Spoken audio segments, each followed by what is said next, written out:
একদিকে তারা বলছে গরু আমাদের মা, গরু খাওয়া যাবে না, কিন্তু খোঁজ নিলে দেখবেন গরুর গোশত রফতানিতে তারা বিশ্বে দ্বিতীয়। মানে গরুর গোশত খাওয়া যাবে না এই কথা বলে তারা সাধারণ হিন্দুদেরকে গরুর গোশত খাওয়া থেকে বিরত রাখছে, গরুর গোশতের স্বাদ থেকে বঞ্চিত করছে। এরপর সেই গরুগুলো তারা স্বল্প টাকায় কিনে সেগুলোকে জবাই করে বিদেশে বিপুল মুনাফায় বিক্রি করছে। খোঁজ নিলে আরও দেখবেন ভারতের গোশত রফতানিকারক যতগুলো প্রতিষ্ঠান আছে এগুলোর সিংহভাগ একদম টপ যে 10টা আছে এর মধ্যে দেখবেন 8টা বা 9টাই আরএসএসের হিন্দুদের, যারা গরু রক্ষার নামে এত আন্দোলন করছে। আসলে গরু রক্ষা এটা ওদের একটা অজুহাত। ওরা মুসলমানদেরকে ধ্বংস করতে চায়, মুসলমানদেরকে ওরা এই ভারত থেকে তাড়িয়ে দিতে চায়। ওরা ইতিহাস সেভাবেই লিখছে। আসসালামু আলাইকুম ওয়া রাহমাতুল্লাহি ওয়া বারাকাতুহু। মুহতারাম মুসল্লিয়ান ইকরাম, আমরা অত্যন্ত সঙ্গীন একটা সময়ের মধ্য দিয়ে যাচ্ছি। সময়টা অত্যন্ত নাজুক। আমরা যদি সতর্ক না হই তাহলে আমাদের জন্য ভবিষ্যতে অত্যন্ত খারাপ পরিণাম আসতে পারে। আর আমরা যদি সচেতন হই,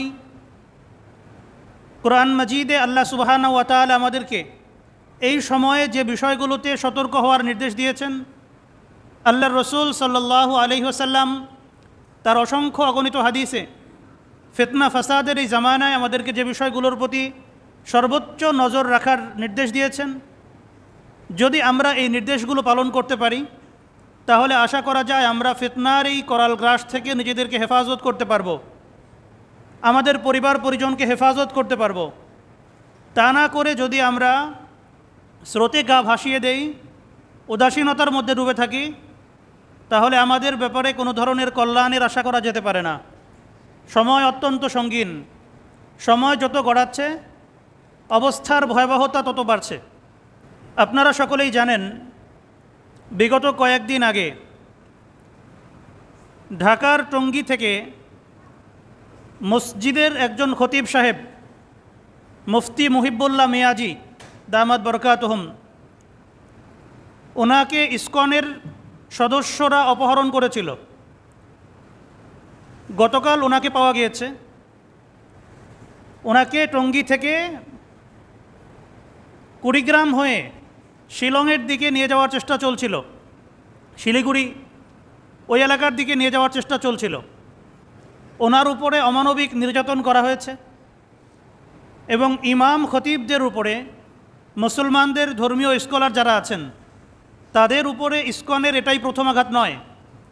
এর পূর্বেও তারা অসংখ্য ইমামকে হত্যা করেছে, সিলেটে হত্যা করেছে, ঢাকার কয়েকজন ইমামকে তারা হত্যা করেছে, ফরিদপুরে 2 হাফেজ ভাইকে হত্যা করেছে, আরও অনেককে তারা হত্যা করেছে যাদের কথা আমরা জানতে পারি নাই, গুম হয়ে গেছে, পরবর্তীতে তাদের আর কোনো খোঁজখবর পাওয়া যায় নাই। 2-4 বছর পরে অনেকের হদিস পাওয়া গেছে, ভারতে আছে বা বিভিন্ন জায়গায় তাদেরকে পাচার করা হয়েছে।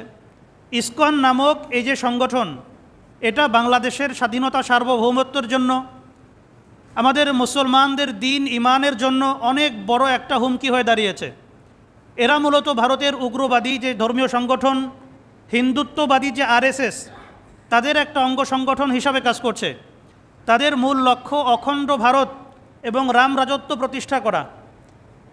তারা বাংলাদেশের স্বাধীনতা সার্বভৌমত্বে বিশ্বাস করে না, পাকিস্তানের স্বাধীনতা সার্বভৌমত্বে বিশ্বাস করে না, আফগানিস্তানের স্বাধীনতা সার্বভৌমত্বে বিশ্বাস করে না, মিয়ানমারের স্বাধীনতা সার্বভৌমত্ব বিশ্বাস করে না, শ্রীলঙ্কার স্বাধীনতা সার্বভৌমত্ব বিশ্বাস করে না। এই সবগুলো দেশকে নিয়ে তারা একটা অখণ্ড ভারত বা রাম রাজত্ব প্রতিষ্ঠা করতে চায় এবং এই লক্ষ্যে তারা অনেক আগে থেকেই কাজ করে যাচ্ছে। তাদের আবরণটা ধর্মীয়, কিন্তু তাদের কার্যকলাপ সন্ত্রাসী কার্যকলাপ। তারা ভালো কোনো কাজ করছে না। তারা মানুষের যে মৌলিক অধিকার সেটাতেও তারা বিশ্বাস রাখে না, মানুষের ধর্মীয় অধিকারেও তাদের কোনো বিশ্বাস নাই, তাদের কোনো সম্মানবোধ নাই। তারা যাদেরকে তাদের এই লক্ষ্যের অন্তরায় মনে করছে তাদেরকেই তারা দুনিয়া থেকে সরিয়ে দেওয়া, অথবা মানসিক বিকারগ্রস্ত করে দেওয়া, অথবা নানান ধরনের কুটচাল চেলে তাদের জীবনকে বিপর্যস্ত করে দেওয়ার জন্য তারা উঠে পড়ে লেগেছে। এই লোকগুলো মুসলমানদের সবচেয়ে বড় যে শত্রু অর্থাৎ ইহুদি সম্প্রদায়, তাদের সাথে গভীরভাবে সম্পৃক্ত। আল্লাহ সুবহানাহু ওয়া তাআলা কোরআন মাজিদে ইরশাদ করেছেন, ওয়ালা তাজিদান্না আশাদ্দান নাসি আদাওয়াতাল লিল্লাযিনা আমানুল ইয়াহুদা ওয়াল্লাযিনা আশরাকু। আল্লাহ বলেছেন, হে ইমানদাররা, তোমরা দেখবা তোমাদের প্রতি সবচেয়ে বেশি ঘৃণা, সবচেয়ে বেশি ক্রোধ পোষণ করে পৃথিবীতে দুটো জাতি। 1 নম্বরে ইহুদি সম্প্রদায়, আর 2 নম্বরে মুশরিক সম্প্রদায়। আপনারা খেয়াল করলেই দেখবেন সারা পৃথিবীতে যত অকারেন্স ঘটতেছে, মুসলমানদের বিরুদ্ধে যত ধরনের চক্রান্ত ষড়যন্ত্র করা হচ্ছে, যত জুলুম নিপীড়ন করা হচ্ছে, এর পিছনে ইহুদিদের একটা বড় দায় আছে। ওরা মুসলমানদের অস্তিত্বকে অস্বীকার করতে চায়। ফিলিস্তিনে মুসলিমদেরকে কিভাবে নির্মমভাবে হত্যা করছে, কত ধরনের জুলুম তারা করছে।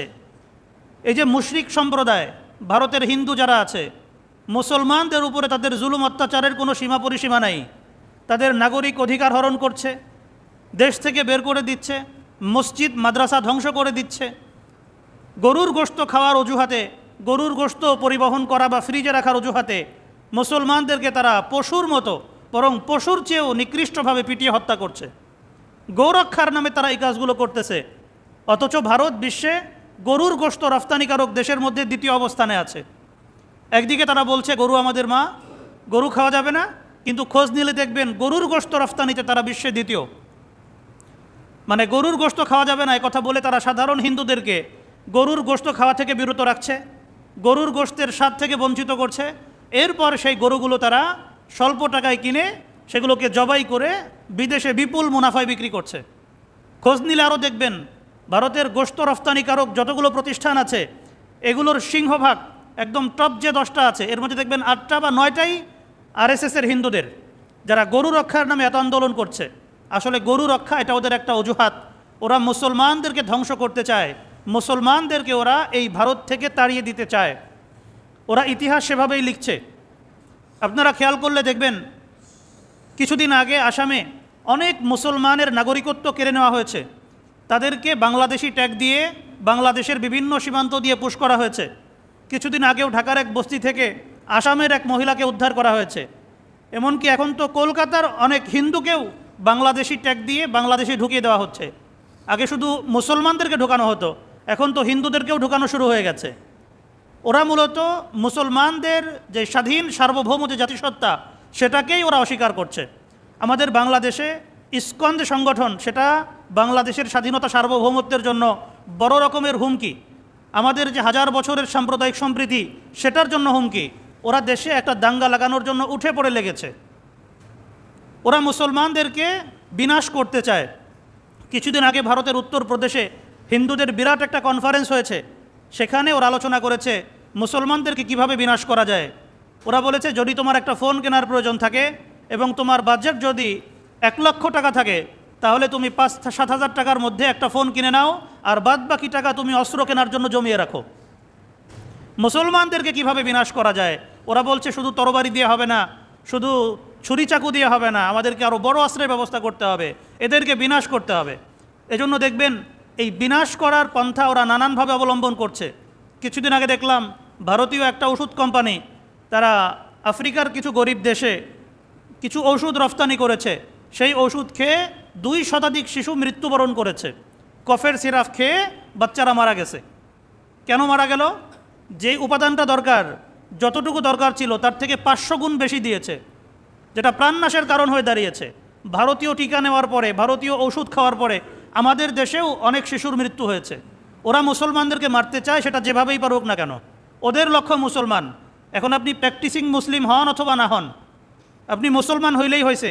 আমরা নিজেদের মধ্যে দলাদলি দেখি, অমুক হানাফি, তমুক শাফেই, তমুক মালিকি, অমুক পীরের মুরিদ, তমুক পীরের মুরিদ না, অমুক সহি আকিদা, অমুক গয়রে সহি আকিদা, অমুক রফেদাইন করে, তমুক রফেদাইন করে না। এই যে বিভাজন দ্বন্দ্ব, সেগুলো আমরা আমাদের মধ্যে করে বেড়াচ্ছি। কিন্তু ওদের চোখে সমস্ত মুসলমান এক। ওরা মুসলমানদেরকে এক চোখে দেখে যে এদেরকে বিনাশ করতে হবে। ওরা মুসলমানদের মনোবল ধ্বংস করার জন্য সবচেয়ে বড় যে ফাঁদ পেতেছে, সেটা হলো মুসলিম মেয়েদেরকে নষ্ট করা। চাই সে হিজাবি হোক অথবা নন হিজাবি হোক, সে নামাজ কালাম পড়ুক অথবা না পড়ুক, প্র্যাকটিসিং মুসলিম হোক বা না হোক, তাতে কিছু আসে যায় না। মুসলমান মেয়ে হলেই হয়েছে, তাদেরকে নষ্ট করতে হবে, তাদেরকে ধ্বংস করতে হবে। এজন্য ওরা নানান ধরনের কুটচাল অবলম্বন করছে। নিজেরা মুসলমান সেজে অথবা ইসলাম গ্রহণ করব, এই ধরনের মনোবাঞ্ছনা প্রকাশ করে মুসলমান মেয়েদেরকে ফাঁদে ফেলছে।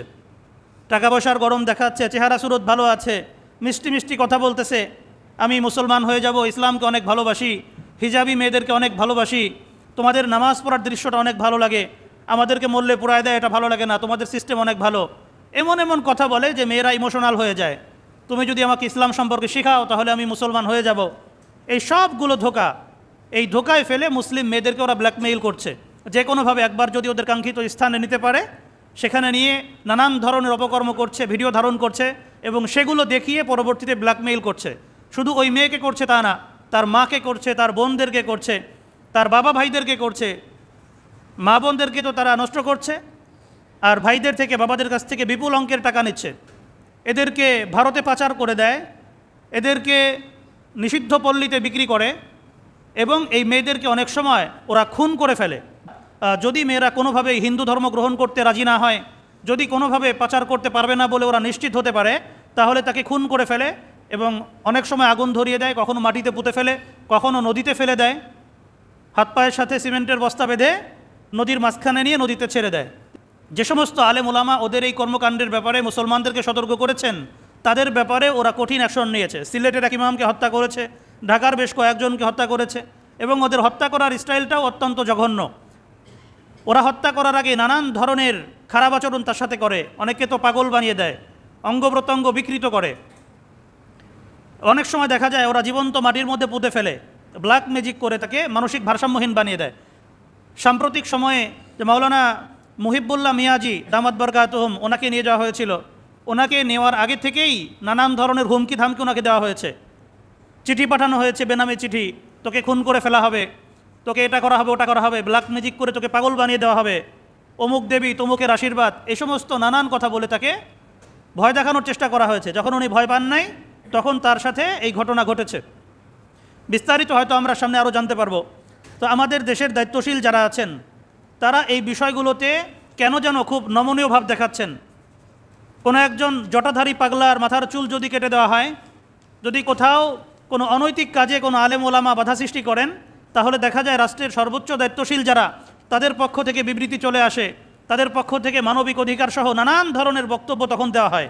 কিন্তু আলেমদেরকে তুলে নিয়ে যাওয়া হচ্ছে, মুসলিম মেয়েদের সাথে এত ধরনের জঘন্য কাজ করা হচ্ছে এবং তারা এটাকে এত বড় পুণ্যের কাজ মনে করছে, কিন্তু রাষ্ট্রের যারা দায়িত্বশীল তারা বেঘরে ঘুমাচ্ছেন, তাদের কোনো সারা শব্দ নাই। একটা প্রতিবেদনে দেখলাম হিন্দু ছেলেরা, ইসকনের ছেলেরা যারা আছে, তারা মনে করে যদি তারা একটা মুসলিম মেয়েকে নষ্ট করতে পারে তাহলে তারা 10টা মন্দির প্রতিষ্ঠা করার পুণ্য পাবে। যদি তারা একটা মুসলিম মেয়েকে নষ্ট করতে পারে তাহলে তারা বাবরি মসজিদ ধ্বংস করার সমান পুণ্য তারা অর্জন করতে পারবে এবং তাদের জীবনের সমস্ত গুনাহ মাফ হয়ে যাবে। এই ধরনের চিন্তা চেতনা ওরা লালন করে এবং মুসলিম মেয়েদেরকে ধ্বংস করার জন্য, তাদের সতীত্ব হরণ করার জন্য ওরা এভাবে উঠে পড়ে লেগেছে। কিন্তু আমাদের গোয়েন্দা বাহিনীগুলো কী কাজ করছে সেই বিষয়টা আমাদের বোধগম্য হচ্ছে না। মুসলিমদের নিরাপত্তা যদি বিঘ্নিত হয়, 90% মুসলিমের দেশ, তাহলে এখানে আমরা নিজেদেরকে সংখ্যাগরিষ্ঠ মুসলিম কিভাবে বলি? অবস্থা দৃষ্টি যা মনে হচ্ছে, মুসলমানরা এদেশে সংখ্যাগুরু নয়, বরং মুসলমানরা এদেশে সংখ্যা লঘু হয়ে গেছে। মুসলমানরা এদেশে সংখ্যা অনেক বেশি, কিন্তু তারা নাগরিক অধিকার থেকে বঞ্চিত, তারা ধর্মীয় অধিকার থেকে বঞ্চিত, সামাজিক ন্যায় বিচার থেকে বঞ্চিত, তাদের জীবনের কোনো নিরাপত্তা নাই। আলেম ওলামা যারা, ধর্মপ্রাণ যারা, তারা দাড়ি টুপি রাখলে, জুব্বা পরলে, পাগড়ি বাঁধলে তাদেরকে জঙ্গি ট্যাগ দেওয়া হচ্ছে, ধর্মীয় স্বাধীনতা হরণ করা হচ্ছে। এই সকল বিষয়ে চিন্তা করলে যেটা বুঝে আসে যে আমরা সংখ্যায় যদিও অনেক বেশি, কিন্তু বাস্তবতায় আমরা এদেশের সংখ্যা লঘু হয়ে গিয়েছি। আমাদের দায়িত্বশীল যারা আছে তারা যদি না জাগে, তাহলে যেইভাবে তাদেরকে জাগানো যায় সেই ব্যবস্থা গ্রহণ করা, এটা আমাদের কর্তব্য করণীয়। তারা তো উদাসীনতার মধ্যে ডুবে আছে। অত্যন্ত আফসোসের বিষয় হলো আমাদের রাষ্ট্রের বড় বড় পদে যারা আছেন, গোয়েন্দা বাহিনীর বড় বড় পদে যারা আছেন, তারা কিন্তু মুসলমান, তাদের বাপদাদারাও মুসলমান ছিলেন, কিন্তু ঈমানি চেতনা থেকে তারা বঞ্চিত। তাদের কাছে নিজেদের চাকরি বাঁচিয়ে রাখা, নিজেদের স্বার্থ অক্ষুণ্ণ রাখা, এটা বড় হয়ে দাঁড়িয়েছে। দেশের স্বার্থ, মুসলমানদের স্বার্থ, এগুলো তাদের কাছে অনেকাংশেই উপেক্ষিত হয়ে গেছে। এজন্য আমরা মুসলিম জনসাধারণ যারা আছি, আমাদেরকে এই বিষয়গুলোতে সর্বোচ্চ সতর্কতার পরিচয় দিতে হবে। আল্লাহ সুবহানাহু ওয়া তাআলা আমাদেরকে তৌফিক দান করেন।